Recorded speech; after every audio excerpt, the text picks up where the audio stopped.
Hey, friends. Welcome to Leave Me Alone. I'm working on it. I'm Aurea Joale. And I'm Cassie J.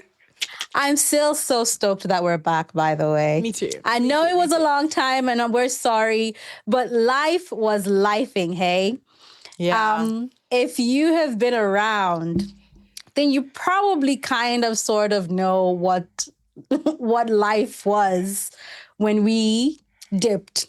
So I just before we dipped, I had a baby.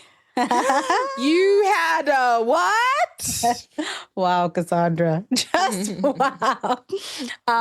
No, guys, it's my godchild. He's amazing. He's very cute. He is cute. I'm biased, but he's very cute. No, he is. There's that story of, I don't know if you've seen Emily Blunt talking on the Graham Norton show, and she's talking about when she gave birth to one of her kids, Hazel. I know too much about them, but here we are. You do know too much about them. But she's on the Graham Norton show, and she's telling the story of how she gave birth and how they had this nurse named Mabel. And Mabel came in and saw Hazel and was like, "Your baby is so cute."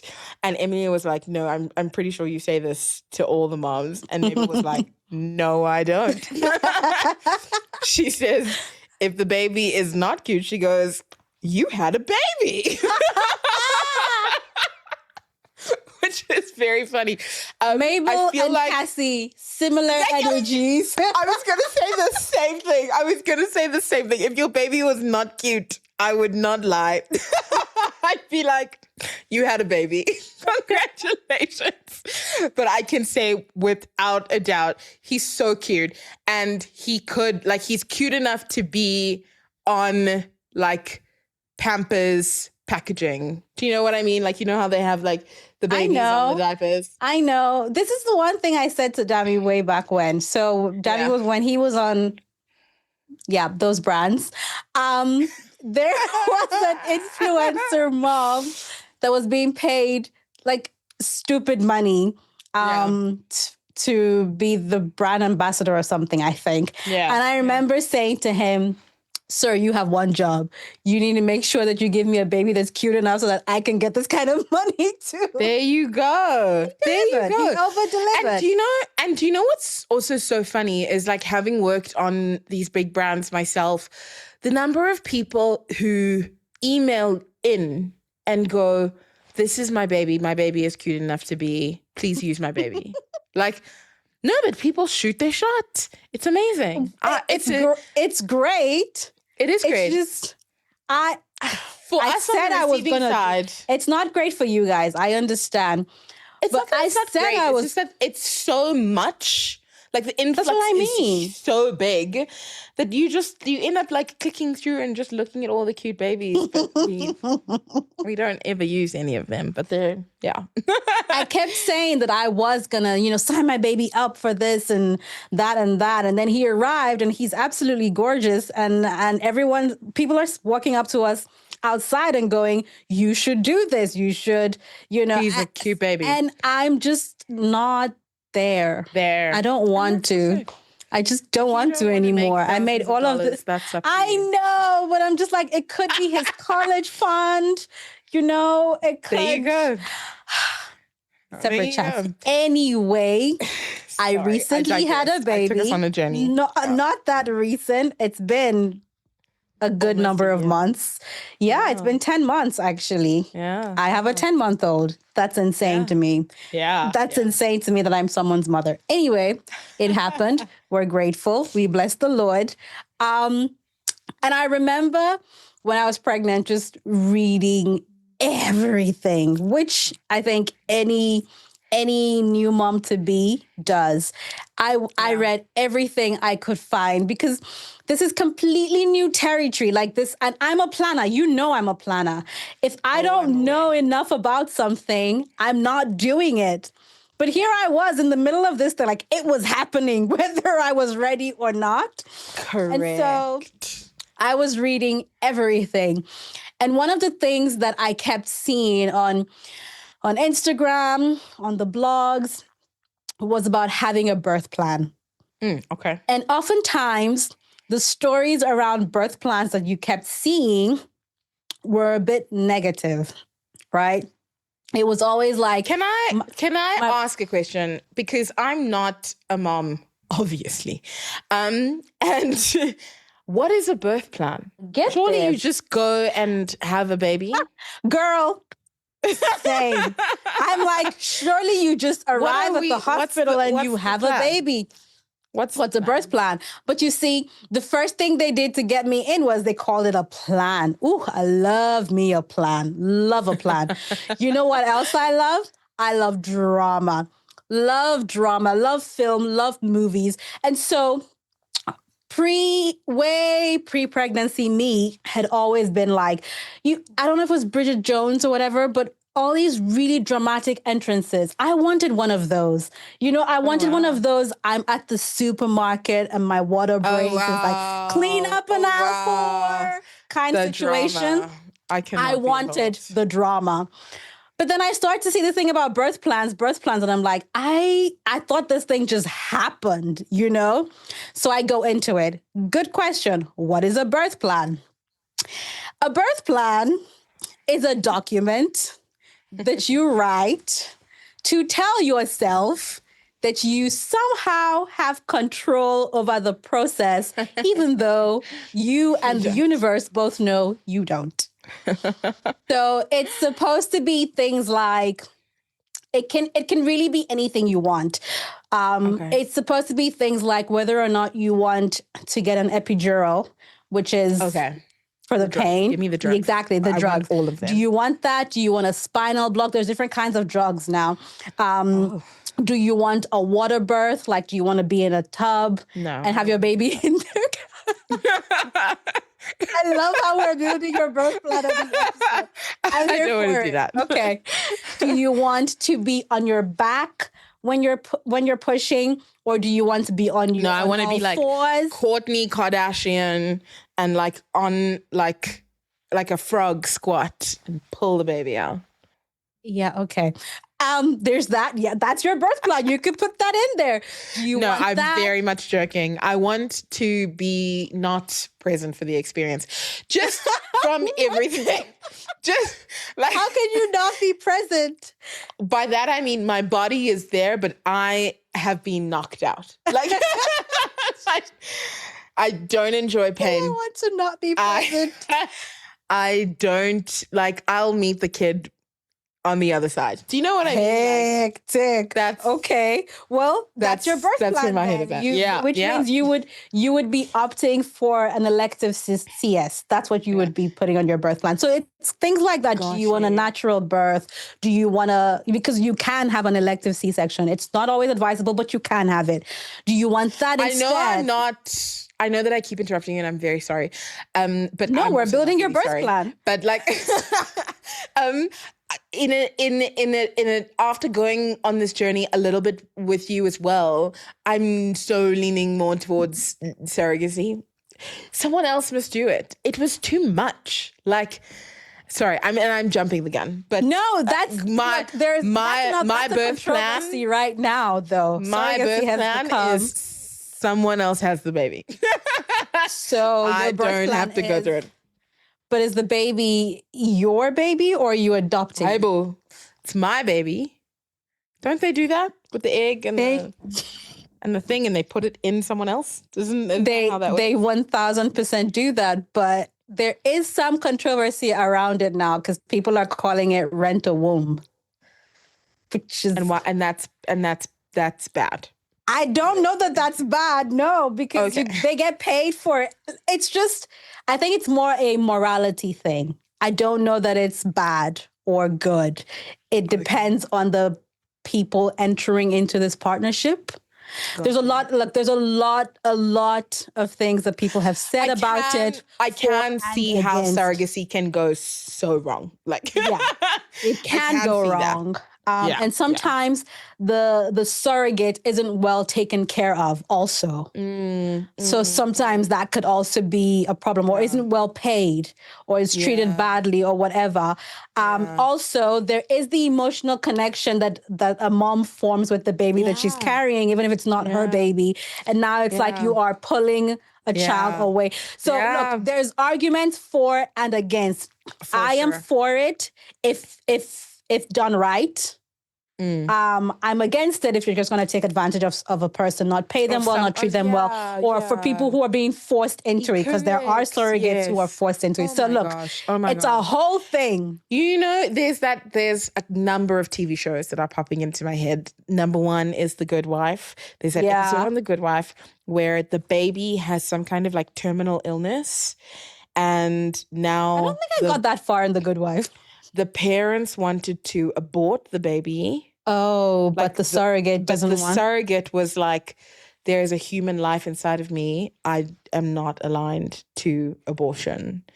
And the parents were like, well, if this baby is born with this like deformity, and the deformity was bad, like life expectancy was really, really low. And she was just like, but what if? What if this is the 1 in a million chance? You know, you see, there's so many things that could go wrong. They went to court, right? And they went to court and they fought it. And the parents lost. The surrogate won. Oh, that's surprising. Yeah. Okay. So you're right. There's a lot around it, and it's if that's a journey you want to go on, you need to be prepared. And you're going to need to do a lot of research and have a really good legal team, and hope and pray you find a really good surrogate that you have a really good relationship with. It's a lot. It does anyway, a lot. As you unpack it, I'm like, maybe not. Anything about bringing human life to the planet is a lot. Whether or not it's through, it just doesn't matter. It's a lot. Anyway, that's a birth plan. We've built Cassandra's birth plan now. So I feel like we have, but okay. 14 different options. So I'd seen a lot of things, and a lot of what I was seeing was about women going how their birth plan didn't go to plan, how they were devastated that their birth plan didn't work out, how they were unhappy, how they had a negative birth experience. And a lot of it was kind of like slamming on the doctors, like almost as though doctors are there but don't want what's best for you, just want to make money, just want to get it done quickly. That sort of vibe was what was being told in these stories. Well, if you are just joining us, I'm about to put into the universe a positive birth story, because it was what I needed but didn't see enough of it. And it's not going to go the way you think it's going to go. And I'll tell you why. I'm a planner. So, of course, after I've read all of these stories about how you must have a birth plan, I had a birth plan. I knew that I wanted to have my baby in the hospital. I was not doing that home birth thing. Who's going to clean up the blood? I knew that I was getting the drugs, and I was getting it early because I can't do that pain. I knew that I didn't want to be on my back. I wanted to be able to move. I wanted to be able to squat, all of those things. I knew I didn't want a water birth. Nobody has time for that. That's just too much drama. I know I like drama, but so these were the things that I wanted. I also wanted a vaginal birth. I did not want surgery. I just wanted, push the baby out. Halas, we're done. So this was the plan. And you were here the weeks leading up to this, right? I started to get, I got antsy. I was tired. I was exhausted. I was frustrated. I was like, tell you about Ore. Get this baby out of me. And we're talking like weeks before this child is arriving. She's like sleeping on the floor because the bed is not comfortable, and then at the same time is too soft but also too hard. So she built this like little like nook in the corner deep in her bedroom. I forgot about my little nook. And and the nook had like walls, like it was cushions that were propped in positions, and occasionally a hand would reach out for some Oreos and then come back in. And then when the Oreos were done, the hand would come back out and put it out there, and then we knew that the snacks needed to be refreshed in the corner, so this was Look, let me tell you, I had a good time. I was well taken care of. I'm not gonna lie. No shame. I was We well took care of you. taken care of. Yeah. And it was great for me to just eat like I was pregnant, but I wasn't. But I was eating like I was pregnant. It was great. It was great. I forgot about my little nuke. Gosh, I loved it. It was just the right amount of cozy, but I also had like a hard surface. It just worked. I can't explain it. It just worked. Anyway. I also cannot explain it. But here we are. So anyway, I had this birth plan, right? These are the things that I wanted. And leading up to it, I was tired. I was frustrated. I was over it. I wanted the baby out already. I was like, let him come here. Let me see him, and all of this will be worth it. But right now I'm tired of carrying him around in my belly. Yeah. And so I had done something called a membrane sweep. I think at 38 weeks. I don't remember. Look, a lot of this is fuzzy. I will tell you. I'm going to try. Was it several? I'm saying we, but seriously, I was there for it all. But we did several membranes. No, we did 2. Girl, several. We did 2. Okay, we did. I'm just saying, we did it and we thought, yay, this means the baby's going to come. And I remember, but the baby did not come. And then the baby did not come. And then it was do we do another membrane sweep? Do we not do another? It was a real journey. Because I was starting to get depressed, I think. And so I was just like, this journey needs to end. Explain to the people what a membrane sweep is, just in case they don't know. So a membrane sweep is where the doctor basically puts. This is not safe for work content. Actually, it is safe for work. It's a human body and people it's birthing. I learned so much through your pregnancy. I'm glad so many things I didn't know. Moment for you. So many things I didn't. So many things I just didn't know.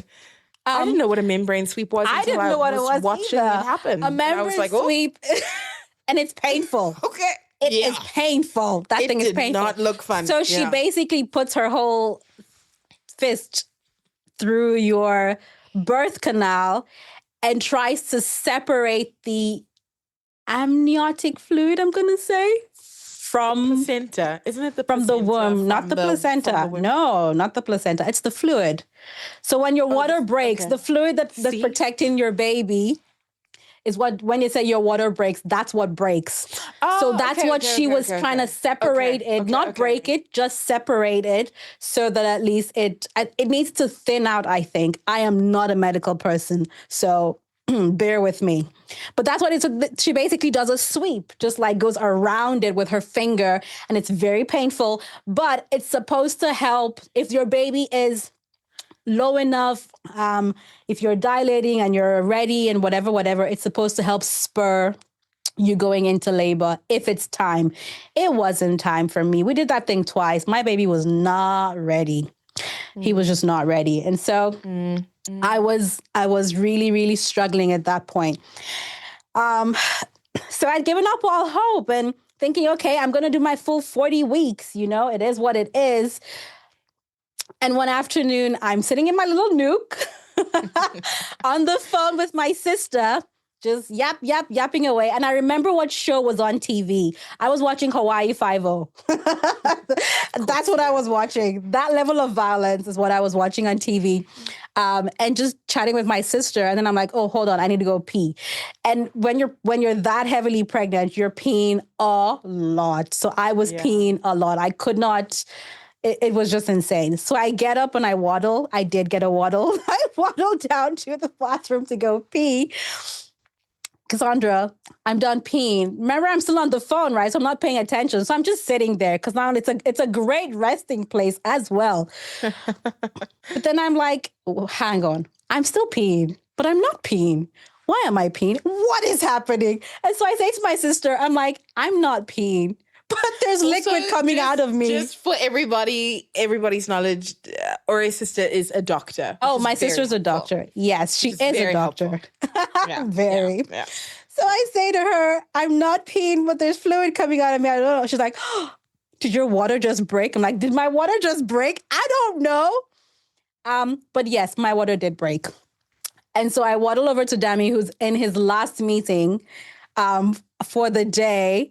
And I go, I think my water just broke. And he's looking at me like, because contrary to what you see in the movies, your water does not break Yes. before labor starts. That's not what happens. That's dramatic effect. Okay. That's just for the movies. I learned this as well. So I know like in every movie, like Bridget Jones' Diary, I think, where you go, oh, my water just broke. That doesn't usually happen. Like that's an abnormal way for things to happen. Usually your water breaks when you're already in the hospital and labor has already begun. But sometimes, and you know how you were saying about whatever you're saying to the universe? Well, I did ask for a dramatic entrance for my little one and I got a dramatic entrance. So my water broke, but labor hadn't started for me. Like I didn't have contractions. Nothing was happening. I was fine. So we call the hospital and they say to me, okay, you need to come in because now that your water has broken, you've got like 24 hours before we will need to get the baby out because of infection. So the water protects the baby from the outside world so that nothing gets through to him. Once that's no longer there, then there's a risk of infection. So we finish packing up this hospital bag that we've been packing for like a month. And we drive down and I take a shower. I'm all chilled and I'm calm and it's fine. I'm not in any pain. Nothing is happening. This is not the plan, but I'm like, it's okay. We'll get to the hospital. I'll bounce on the ball. They'll give me ice chips. And then eventually I'll push the baby out, right?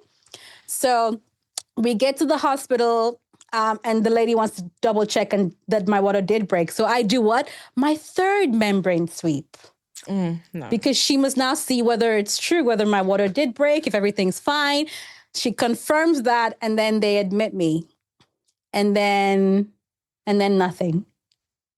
And then nothing for 18 hours. So long. So they put me, they hooked me up to some machines. They gave me Pitocin, which is supposed to induce you. So when you hear people saying they want to get induced, you get Pitocin to induce you. Nothing happened. I was having these teeny tiny flutters of contractions, but nothing was really happening, guys. I was just sitting there. It was so boring and anticlimactic. Like I was just sat there in the hospital. Just nothing was happening. And I'm like, when is my baby coming?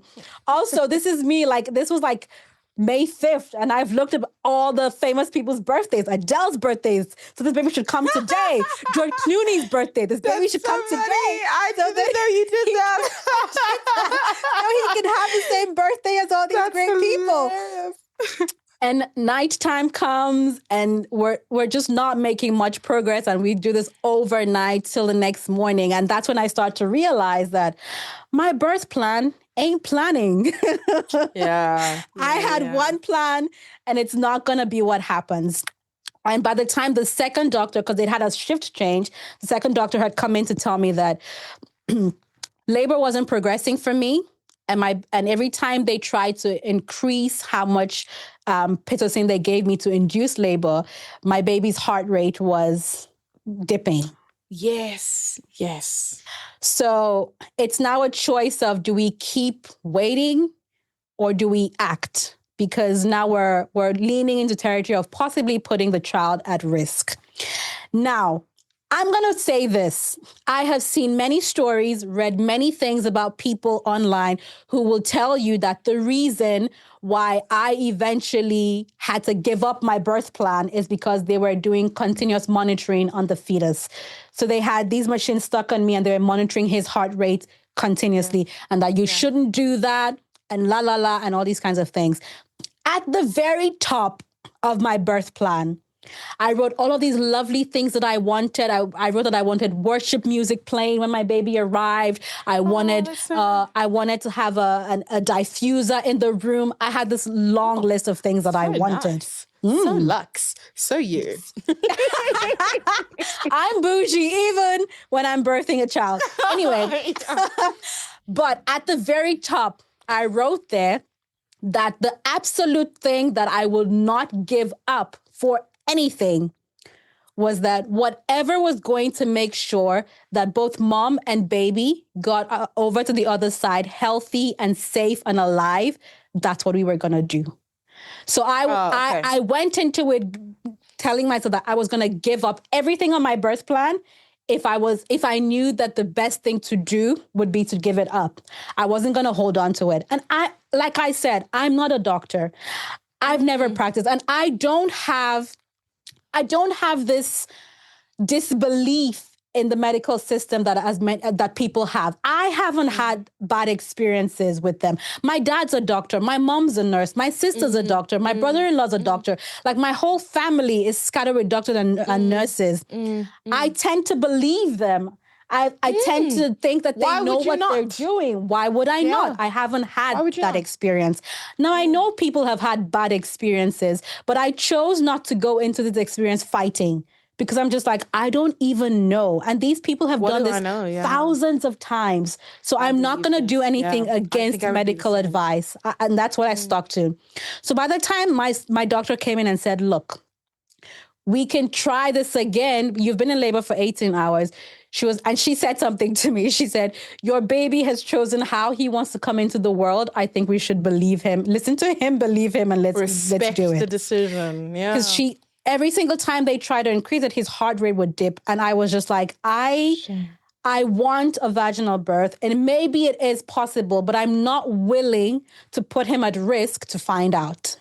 And so at that point, I gave in. I was like, okay, fine, it's fine. We're going to have to do a C-section. Because I wasn't having contractions. Nothing was progressing,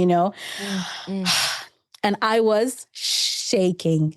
I've been blessed to be healthy my whole life. I've never had surgery. I've never been admitted. Nothing. And so I was shaking because now I'm going to have major surgery, to get the baby out. Yeah. And they said to me, it's better now that we're doing a C-section, that we're all calmed and chilled and we're going into it happy, as opposed to we wait and something goes wrong. And then we have to do an emergency C-section. She was like, you will hate that even more because everybody will be panicking. So we called my sister and my sister's husband. Again, my sister's husband is a doctor. He is an OBGYN. So every time the doctor said something to me, we picked up the phone. We're like, hey, Dr. D, so this is what the doctor said. This is the situation. What would you do? And so everything they said, he was also saying the same thing. And this is someone I know has my best interests at heart. So I believed the doctors. And this is where it starts to get good. So right now, my entire birth plan is out the window, right? It's not going to happen. Not going to happen. And at that moment, I'm freaking out. And two things happened. The nurse that came in to prep me for surgery was an absolute godsend. Her name is Megan. She was so calm, so chilled, so friendly, made me comfortable, talked to me, explained things to me. And just she was like, I understand. And just try to calm me down and reaffirm me. They really do. The second thing that happened is that the anesthesiologist, the guy who gives me the drugs, came in to explain to me as well. And he was a funny guy. I will not forget him. His name is Tony. And I remember that I was calling him Tony, my drug dealer, because he was going to give me the good stuff. That's amazing. He walked me through it. He made me laugh before he left the room. And I felt this sense of calm, and I'm like, okay, it's okay. I'm about to meet my baby. And so we go into the room. They put on some music in the theater. Tony's like, are you ready for me? And then he says to me, I'm right here with you. If you don't like something, if something's not feeling good, you just squeeze my hand and tell me, Tony, I don't like that. I don't feel good. I will fix it for you real quick. So the atmosphere is not what I wanted, but I walked into this theater. There's like 10 people, Cass. in there, but then they put on music, everyone's chatting, it's fun, it's vibes, and then he shoots me with something. I do not know what that man gave me. Who I have never been so high in my life. I'm not gonna lie. It felt so good. I'm not gonna lie. I became a comedian. I was cracking my jokes. God. Everyone was laughing. I do not know what I said, but I remember people saying, "Hey, we should keep this one. She should come again," because we had a good time. Even That's though so I was funny. scared, I was so blessed to have gotten such a good team. And my doctor came in and she was like, "We've got this. I've done this 1,000+ times. You're in safe hands. Are you ready to meet your baby?" And I said, "Yes." Cute. And That's so nice. Okay. Hearing this, I'm like, I can do that. That I Yeah. can do. Yeah. Drugs, laughing, music. Sounds right? good. It was Sounds not good. the birth plan that I had in mind or what I wanted at all. And I'm not trying to glorify a C-section, but I'm just saying it's not always in your control. And I don't want you to go into it, this experience, if you are a mom to be, I don't want you to go into the experience thinking, if it doesn't play out the way that I want, then my birth experience is ruined. You can still have a good time. It can still be memorable for you. Yeah. So I'm on the table now. I'm awake. I've been numbed. The drugs are in my system. It's good stuff. They bring Dami in, we start. And I remember saying, "Oh, okay, let's get the party started." And I remember calling them the party people. Okay, party people. The party people, that's what I started calling them. And so we start this process. Now, the doctors didn't realize there's this big light. Everybody's seeing Grey's Anatomy, right? Or Scrubs or something. There's always this huge light in the theater. Yeah. But it's got a reflective surface. Could you see? I could see. So when she cut me open, I had this privilege of seeing my little one. His back was up, his head was down. So all I could see was the back. I didn't see his head. I just saw his back and I could look and I could see him in there. It was surreal. It should have freaked me out, but it didn't. And so they spread it up and they pulled him out. And I remember grabbing them. I'm like, "Look, he's out." And the doctor's like, "How do you know?" And then I pointed. And she's like, "Oh." I could see. I could see. I could see. And for me, that made everything else okay. Wow. It made, because I could see him in there and then I could see him coming out. So I didn't get the birth plan that I wanted, but somehow the universe gave me something even better. I mean, look, I'm not going to lie. The 6 weeks afterwards was not fun. You're in pain and you're on meds and it takes a lot more healing than if you'd had a vaginal birth. But I would not trade it for anything. I had a good experience at the end of the day. It was not what I wanted, but I was so blessed to have a really good team. And I'm really glad that even though I'd read so much online and there was a lot of negativity online, I'm glad that I went into that experience telling myself that the best thing for myself and my baby is what would happen. We would just both come out on the other side. I wanted it to be fancy and nice and natural and diffuser and bouncing on a yoga ball and all of the things. And I wanted to be able to yell at Dami and squeeze his hand and all of that stuff. And I wanted to scream and be as dramatic as possible, because if you can't be dramatic when you're pushing a baby out, when can you be dramatic? It didn't happen that way.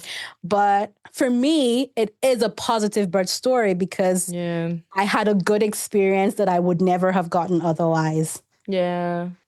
Wow. That's it. What a journey. What a journey, right? Because for me, I'm like, I don't know if they filmed your C-section, but if they did, that's something I would have loved to have it, yeah, but they're never going to give I would that. watch that. I don't know that they do that. They'd never, But because it must be, I can imagine that other people would actually freak out. Freak out. Because my brother-in-law was telling me that that's why she was like, "Oh shit," because usually they don't want you to see it because you could freak out.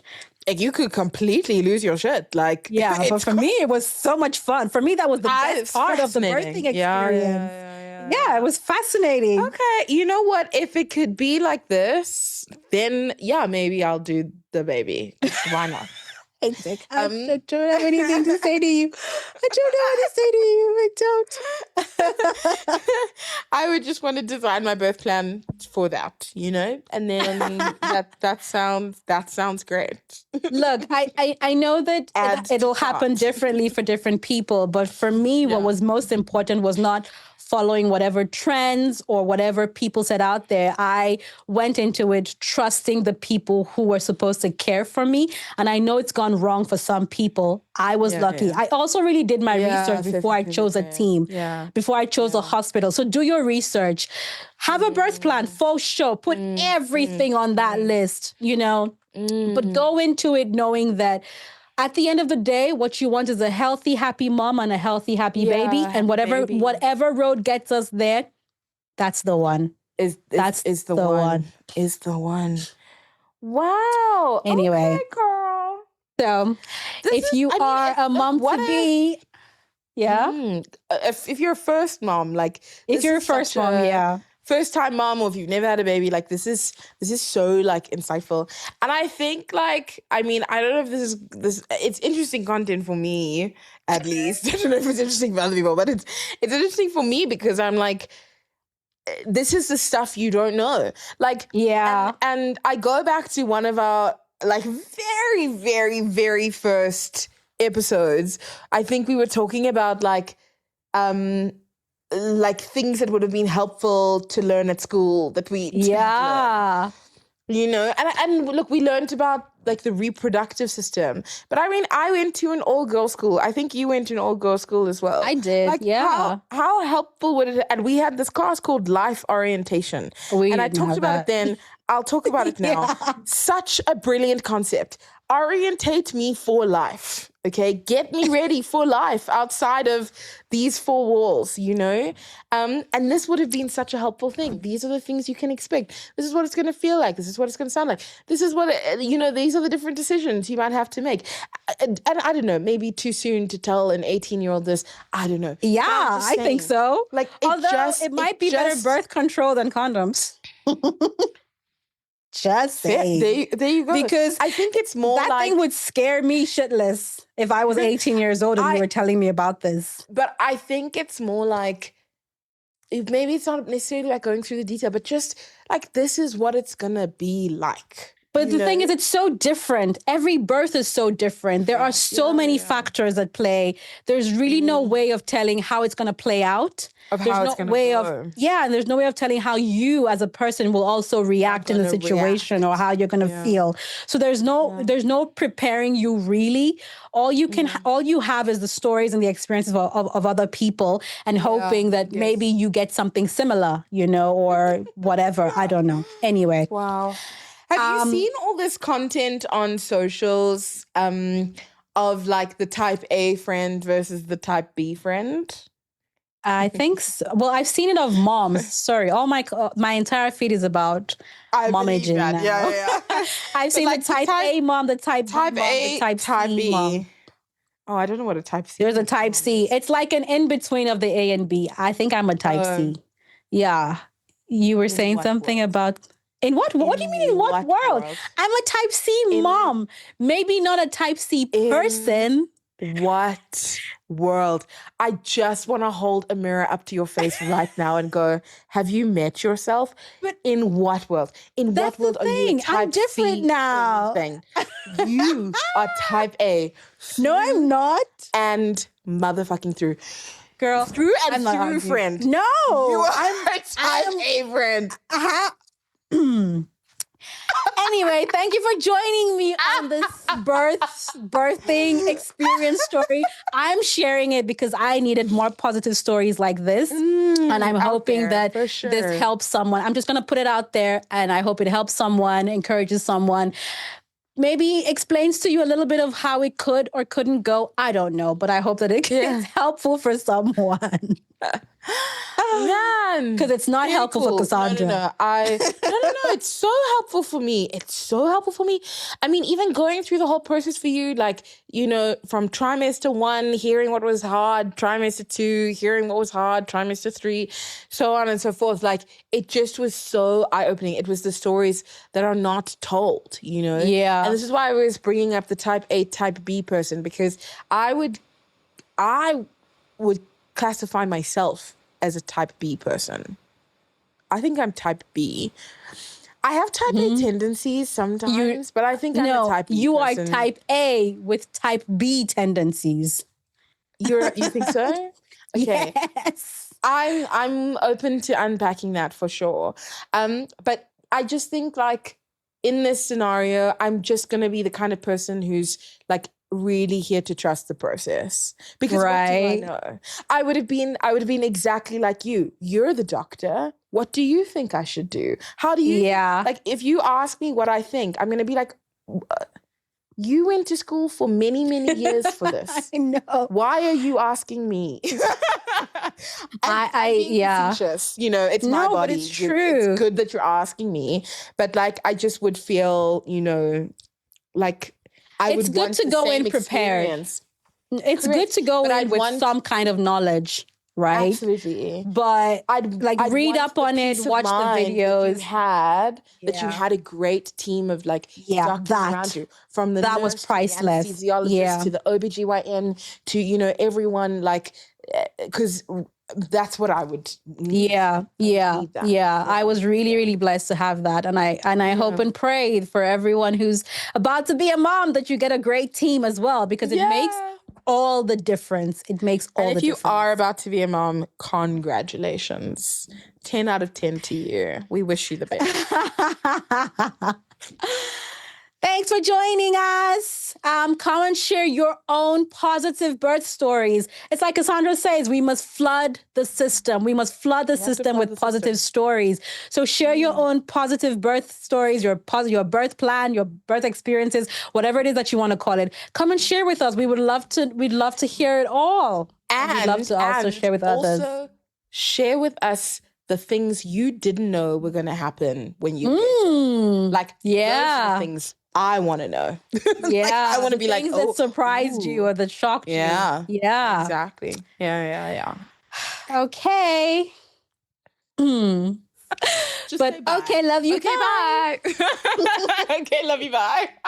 Hey, thanks for listening. Please don't forget to like and subscribe anywhere and everywhere you find your podcasts. You can also watch and subscribe on YouTube and follow us on Instagram and TikTok. Okay, love you. Bye.